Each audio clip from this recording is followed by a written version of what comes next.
Dear student, आपका बहुत बहुत स्वागत है हमारे चैनल ऑल अबाउट एनसीईआरटी में। हम पढ़ रहे थे क्लास 7 का नया लेसन जिसका नाम था जंतुओं और पादप में परिवहन। ये है साइंस का नया लेसन। ठीक है, तो डियर स्टूडेंट्स, हमने इसमें पढ़ा था कि कैसे हमारा परिसंचरण तंत्र होता है, रक्त क्या होता है, हमने पढ़ा था इसके बारे में ना।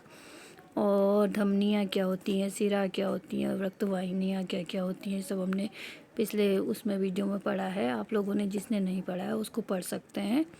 और अब हम पढ़ेंगे आज हृदय के बारे में। ठीक है, हृदय जिसे कि हार्ट कहते हैं। ठीक है, जिन भी विद्यार्थियों ने अभी तक हमारे चैनल को लाइक और सब्सक्राइब नहीं किया है, प्लीज़ चैनल को सब्सक्राइब कर लो ताकि आपको इसी तरह पढ़ने को अच्छे अच्छे वीडियो मिलते रहें। ठीक है, तो डियर स्टूडेंट, हम पढ़ना शुरू करते हैं नया लेसन जंतुओं और पादप में परिवहन, जिसका कि आज नया टॉपिक है हृदय। ठीक है, या कि हार्ट। ठीक, चलिए शुरू करते हैं।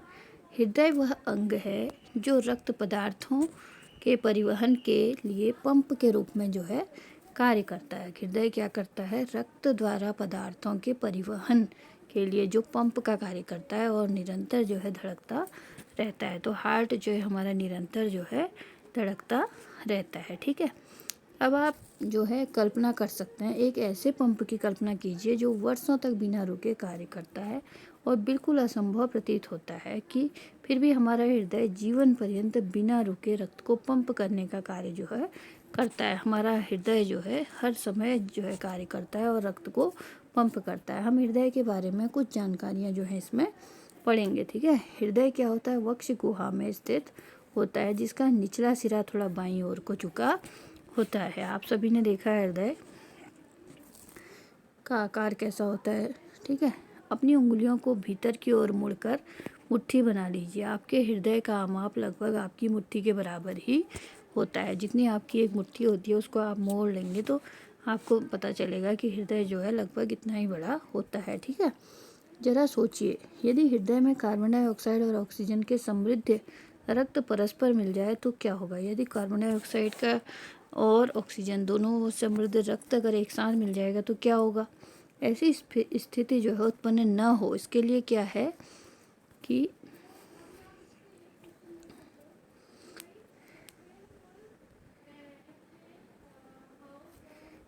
ऐसी स्थिति न हो तो इसके लिए क्या होता है कि हृदय जो है हमारा 4 कक्षों में बटा होता है। 4 भाग इसके होते हैं जिसमें ये बटा होता है। आप देखो, ये क्या सोच रही है? पहली ये सोच रही है कि हृदय के किस भाग में ऑक्सीजन समृद्ध रक्त होगा और किस भाग में कार्बन डाइऑक्साइड समृद्ध रक्त होगा। चलिए अब हम इसको पढ़ते हैं।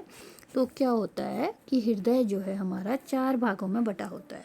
ऊपरी कक्ष में क्या होता है? आलिंद कहलाते हैं, और नीचे के 2 कक्ष क्या कहलाते हैं? निलय कहलाते हैं। एक आलिंद और दूसरा निलय कहलाता है। कक्षों के बीच का विभाजन दीवार ऑक्सीजन समृद्ध रक्त और कार्बन डाइऑक्साइड से समृद्ध रक्त को परस्पर मिलने नहीं देती। इसके बीच में जो एक दीवार होती है वो ऑक्सीजन समृद्ध रक्त और कार्बन डाइऑक्साइड समृद्ध रक्त को आपस में मिलने नहीं देती है। ठीक है,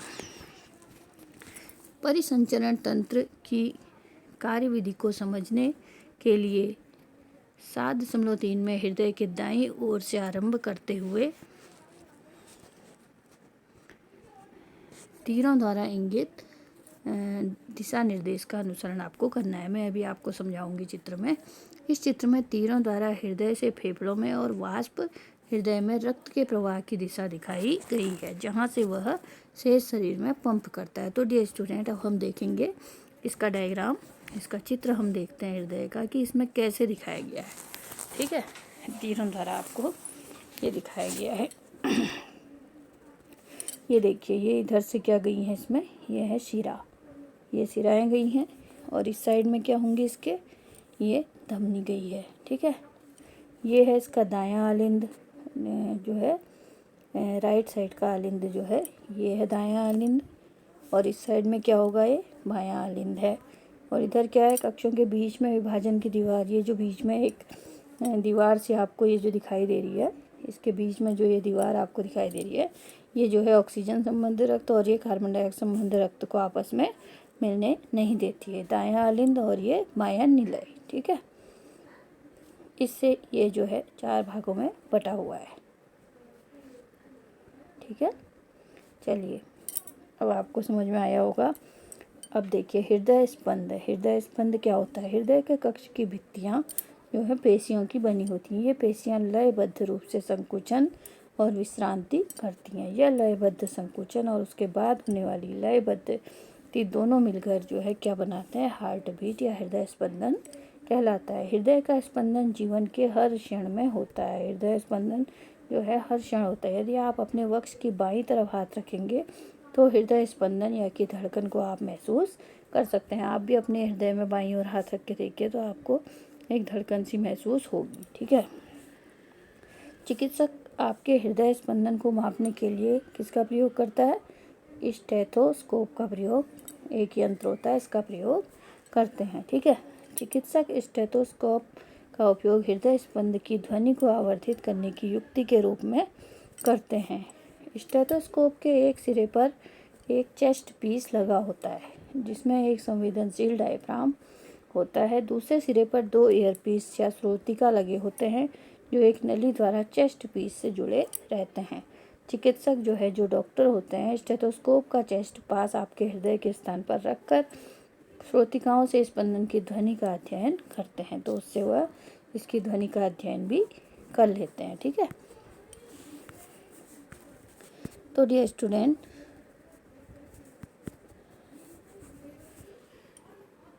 हाँ, तो हम लोग पढ़ रहे थे हृदय स्पंदन। ठीक है। तो इसका अध्ययन वो लोग करते हैं, श्रोतिकाओं से स्पंदनों की ध्वनि का अध्ययन करते हैं जिससे आपके हृदय की स्थिति का आकलन करने में उन्हें सहायता मिलती है। ठीक है। तो चलिए आइए अब देखते हैं हम अपने आसपास उपलब्ध सामग्री से एक स्टेथोस्कोप का एक मॉडल बनाना सीखते हैं। अब आप इसको ये पढ़ेंगे तो इसके हिसाब से आप एक मॉडल भी बना सकते हैं स्टेथोस्कोप का। ठीक है। सबसे पहले आपको क्या करना है? 6 से 7 सेंटीमीटर व्यास की एक कीप लेनी है। कीप के स्तंभ पर रबड़ की एक नली लगा देनी है और कसकर लगा दें। कीप के मुख पर रबड़ की एक झिल्ली और तान कर लगाइए। रबर बैंड की सहायता से उसे कस देना है। अब आपको क्या करना है? रबड़ की नली से मुक्त सिरे को अपने एक कान के पास रखना है। ठीक है।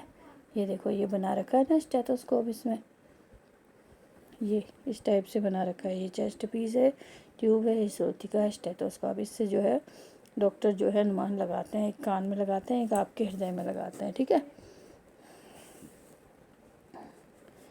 कीप के मुख को अपने वक्ष के हृदय के निकट रखिए। आप सावधानी से ध्वनि को सुनने का प्रयास कीजिए।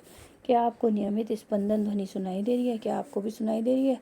यह ध्वनि हृदय के स्पंदनों की है। आपका हृदय 1 मिनट में कितनी बार धड़क रहा है? इससे आप ये पता लगा सकते हैं कि आपका हृदय 1 मिनट में कितनी बार धड़क रहा है। और 4-5 मिनट दौड़ने के बाद फिर आपको हृदय की स्पंदन गति ज्ञात करनी है और उससे आपको पता लगेगा कि उस समय ज़्यादा हुई है या कम हुई है। ठीक है। अपनी तथा अपने मित्रों की विश्राम अवस्था में 4-5 मिनट तथा एक तो आपको ज्ञात करना है कि विश्राम अवस्था में कितनी ध्वनि आ रही है और दूसरा 4-5 मिनट दौड़ने के बाद आपकी स्पंदन की ध्वनि कितनी हुई है। ठीक है। इसको आपको रिकॉर्ड करके एक सारणी बना के लिखना है। क्या आपको अपने हृदय स्पंदन और नाड़ी स्पंदन दर के बीच कोई संबंध दिखाई दे रहा है? अब आप देखिए हृदय स्पंदन दर और नाड़ी जो आपके हाथ में देखी जाती है, क्या कोई संबंध दिखाई दे रहा है? प्रत्येक हृदय स्पंदन धमनियों में एक स्पंदन उत्पन्न कर प्रति मिनट धमनी में उत्पन्न स्पंद हृदय स्पंदन दर को बताती है। ठीक है। अगर 1 मिनट में आप देखेंगे कि कितनी बार होता है तो वह इस हृदय की स्पंदन दर कहलाती है। ठीक है। ये इस तरह से आपको इसमें लिखना है। हृदय के विभिन्न कक्षों की लयबद्ध गति रक्त के परिसंचरण और पदार्थों के परिवहन को बनाए रखती है। ठीक है। अब देखिए आप, रक्त परिसंचरण की खोज किसने की थी? ये क्वेश्चन आपसे पूछा जा सकता है। तो रक्त परिसंचरण की खोज जो है विलियम हार्वे ने 1578 से 1657 के बीच एक चिकित्सक ने की थी जिनका नाम क्या था? विलियम हार्वे, जो कि अंग्रेज थे। उन दिनों यह मान्यता थी कि रक्त शरीर की वाहिनियों में दोलन करता रहता है। इस मत के लिए हार्वे का उपहास किया गया तो उन्हें परिसंचारी कहा जाता था। उनके अधिकांश रोगियों ने उनसे उपचार कराना बंद कर दिया। लेकिन हार्वे की मृत्यु से पहले परिसंचरण के बारे में उनके विचार को जीव विज्ञानी तथ्य के रूप में जो है मान्यता दे दी गई थी। अब बूजो क्या जानना चाहता है? बूजो यह जानना चाहता है कि स्पंज और हाइड्रा में भी रक्त होता है। क्या स्पंज और हाइड्रा में भी रक्त होता है? वो ये जानना चाह रहा है। स्पंजों और हाइड्रा जैसे जंतुओं में कोई परिसंचरण तंत्र नहीं पाया जाता है। स्पंजों और हाइड्रा में कोई भी परिसंचरण तंत्र नहीं पाया जाता है। जिस जल में वह रहते हैं वही उनके शरीर में प्रवेश करके उनके भोजन और ऑक्सीजन की पूर्ति कर देता है। तो स्पंज और हाइड्रा जो होते हैं इनमें कोई भी परिसंचरण तंत्र नहीं पाया जाता है, जिस तरह मनुष्य के शरीर में पाया जाता है। ठीक है। जब जल बाहर निकलता है तो वह अपने साथ कार्बन डाइऑक्साइड और अपशिष्ट पदार्थों को ले जाता है, अतः उन्हें परिसंचरण हेतु रक्त के समान तरल की आवश्यकता नहीं होती है, हाइड्रा और स्पंजों जैसे जंतुओं को। ठीक है। आइए हम शरीर द्वारा कार्बन डाइऑक्साइड के अतिरिक्त अन्य अपशिष्ट पदार्थों की निकासी के विषय में अध्ययन अब करेंगे। अब हम ये अध्ययन करेंगे कि शरीर द्वारा कार्बन डाइऑक्साइड और अन्य अपशिष्ट पदार्थों को किस प्रकार निकाला जाता है।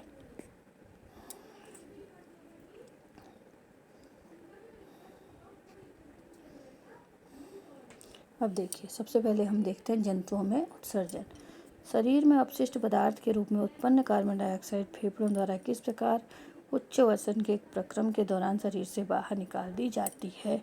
यह भी ध्यान रखिए कि अपचित भोजन बाह्यक्षेपण प्रक्रम द्वारा मल के रूप में शरीर से बाहर निकाल दिया जाता है। जो ऐसा भोजन होता है जो हमारे शरीर को पचता नहीं है, तो उस भोजन को मल के रूप में हम शरीर से बाहर निकाल देते हैं। आइए अब हम यह मालूम करें कि अन्य अपशिष्ट पदार्थ शरीर द्वारा कैसे बाहर निकाले जाते हैं। आपके मन में यह प्रश्न उठ सकता है कि आखिर ये अपशिष्ट पदार्थ कहाँ से आते हैं। ठीक है। तो जब हमारी कोशिकाएं अपना कार्य करती हैं तो कुछ पदार्थ अपशिष्ट के रूप में निर्मुक्त होते हैं। जब हमारी कोशिकाएं शरीर में काम करती हैं तो कुछ पदार्थ ऐसे होते हैं जो कि अपशिष्ट के रूप में निर्मुक्त होते हैं। अधिकांशतः ये पदार्थ जो है विषाक्त होते हैं, इसलिए इन्हें क्या कहते हैं, इसलिए इन्हें शरीर से बाहर निकालने की आवश्यकता होती है। सजीवों द्वारा कोशिकाओं के निर्मित होने वाले अपशिष्ट पदार्थों को बाहर निकालने की प्रक्रिया को क्या कहा जाता है? उत्सर्जन कहा जाता है। और उत्सर्जन में भाग लेने वाले सभी अंग मिलकर क्या बनाते हैं? एक उत्सर्जन तंत्र को बनाते हैं। ठीक है। चलिए अब हम पढ़ेंगे कि मानव उत्सर्जन तंत्र क्या होता है। ठीक है। तो आपको सबसे पहले जानना पड़ेगा कि मानव उत्सर्जन तंत्र क्या है। तो ये है रक्त में उपस्थित अपशिष्ट पदार्थों को, जो रक्त में ऐसे पदार्थ होते हैं जो अपशिष्ट होते हैं उनको शरीर से बाहर निकालना चाहिए, उसे भी शरीर से बाहर हमें निकालना पड़ता है। तो यह किस प्रकार होता है? इसके लिए रक्त को छानने की व्यवस्था की आवश्यकता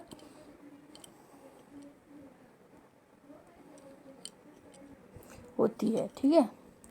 तो यह व्यवस्था वृक्क में उपस्थित गुर्दों में उपस्थित रक्त कोशिकाओं द्वारा उपलब्ध की जाती है। जब रक्त दोनों वृक्कों में पहुंचता है, वृक्क मतलब गुर्दे, तो इसमें उपयोगी और हानिकारक दोनों ही प्रकार के पदार्थ होते हैं। तो उस समय जो होता है इसमें उपयोगी पदार्थ भी होते हैं और हानिकारक भी होते हैं।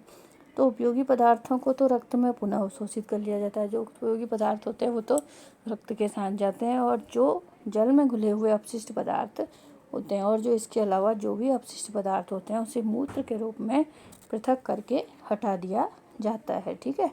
वृक्कों से मूत्र वाहिनियों से होता हुआ मूत्र जो है मूत्राशय में जाता है। मूत्र वाहिनियाँ नली के आकार की होती हैं और मूत्राशय में मूत्र संचित होता रहता है। मूत्राशय से एक पेशीय नली जुड़ी होती है जिसे मूत्र मार्ग कहते हैं। मूत्र मार्ग का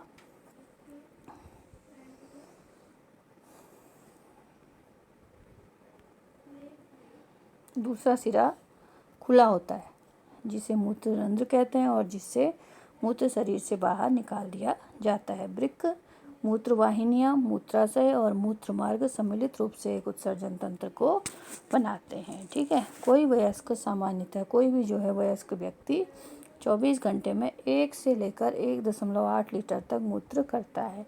मूत्र में जो है 95% जल होता है और 2.5% यूरिया होता है और 2.5% अपशिष्ट पदार्थ होते हैं जो कि मूत्र के रूप में बाहर निकाल दिए जाते हैं। ठीक है। हम सभी का अनुभव है कि गर्मियों में हमें पसीना बहुत आता है। ठीक है। श्वेत आता है। स्वेद में जल और लवण होते हैं।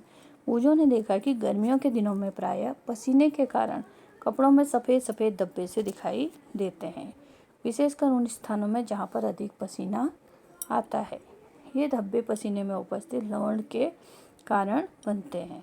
क्या स्वेदन या पसीना आने का कोई विशेष प्रयोजन होता है? अब हमें ये भी जानना आवश्यक है कि क्या पसीना आने का भी कोई विशेष प्रयोजन होता है। हम जानते हैं कि मिट्टी से बने घड़ों में रखा पानी ठंडा हो जाता है। ठीक है, हमको सब हर कोई जानता है कि गर्मियों में हम मिट्टी के घड़े रखते हैं और उसमें पानी जो रखते हैं वो बहुत ठंडा होता है। इसका कारण यह है कि घड़ों के छिद्रों में रिसकर पानी उनकी बाहरी सतह पर आ जाता है।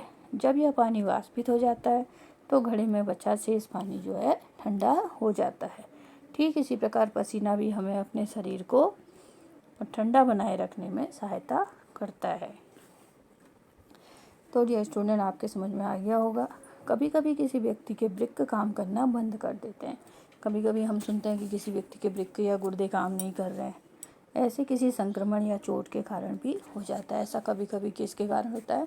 कोई बड़ी चोट लगी है या इन्फेक्शन के कारण हो जाता है। वृक्क के अक्रिय हो जाने की स्थिति में रक्त में अपशिष्ट पदार्थों की मात्रा जो है बढ़ जाती है। खून में जो है जो अपशिष्ट पदार्थ, बेकार पदार्थ होते हैं, उसकी मात्रा बढ़ जाती है और ऐसे व्यक्ति की अधिक दिनों तक जीवित रहने की संभावना बहुत कम हो जाती है। जब रक्त में जो है हमारे अपशिष्ट पदार्थ की मात्रा ज़्यादा बढ़ जाएगी तो ऐसे व्यक्ति के जीवित रहने की संभावना बहुत कम हो जाती है।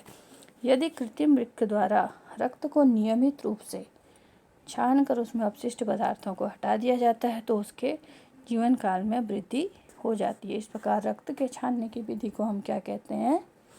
अपोहन या डायलिसिस क्रिया कहते हैं। आपने सुना होगा, बहुत लोग कहते हैं कि हम डायलिसिस करा रहे हैं, तो उनको इसी प्रकार उनके रक्त में से अपशिष्ट पदार्थों को छान करके रक्त को पुनः शरीर में चढ़ाया जाता है। ठीक है, तो डियर स्टूडेंट, आज हम इतना ही पढ़ेंगे। अब इसके आगे हम अगले वीडियो में पढ़ेंगे। ठीक है,